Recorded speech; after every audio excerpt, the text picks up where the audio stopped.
You're not just losing your hearing, you're losing moments at the dinner table, missing pieces of conversations, smiling when you didn't catch what was said.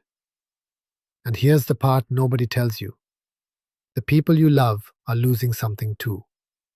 And by the end of this video, you're going to understand exactly what they're going through, what they actually need from you, and how one simple shift can completely change your relationship starting today.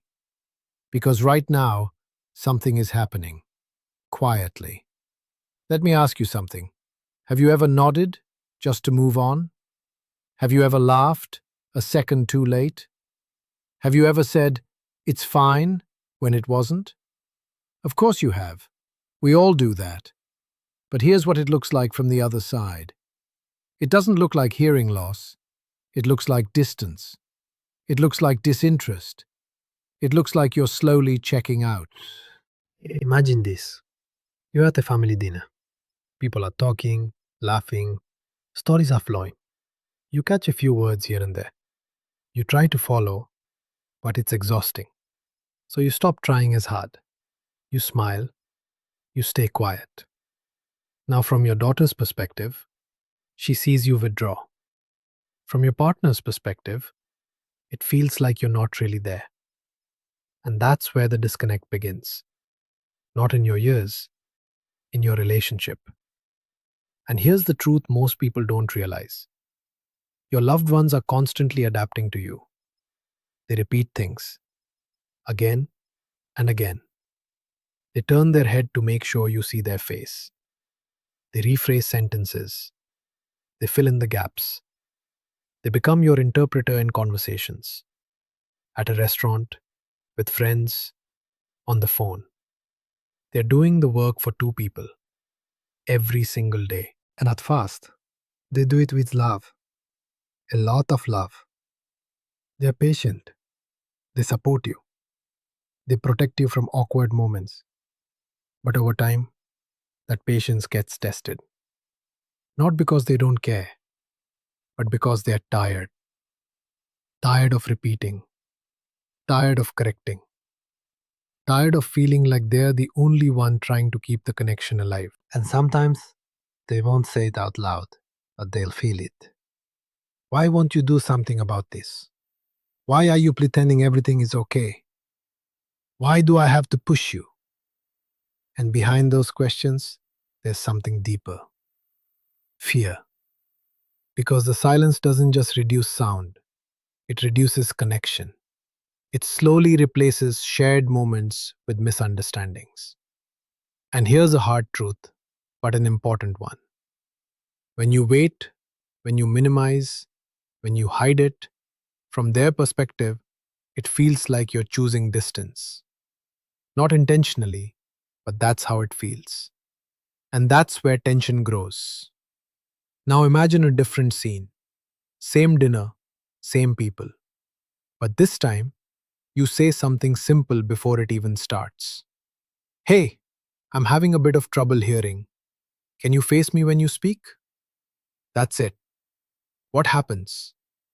People adjust. Your partner relaxes. Because now, they're not carrying this alone. That one sentence changes everything. So, what do they really need from you?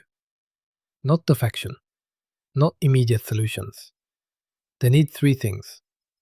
They need clarity. They need to understand what's happening, because guessing is exhausting. When you say it clearly, "I didn't catch that. Can you repeat?" you remove confusion. Second, they need recognition, because they are trying more than you think. A simple, "Thank you for repeating. I know this isn't easy." That creates connection instantly. It tells them, "I see you."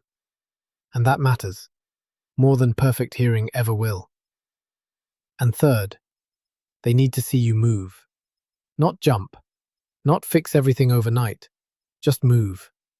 Get your hearing checked, learn strategies, explore support. Because when they see you taking even one step, the pressure drops, the frustration softens, and hope comes back. Now let me say something important. This is not just your journey. It never was. Hearing loss doesn't live in your ears. It lives in your relationships, in your conversations, in your daily life. So instead of carrying this alone, you can say one sentence that changes everything. Let's figure this out together. And suddenly, you are a team again. Not you versus the problem. Not them pushing you, but both of you on the same side. And that's where things shift.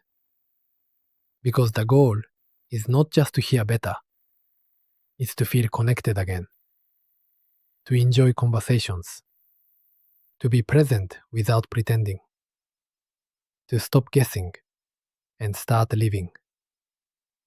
So here's what I want you to do today. Just one thing.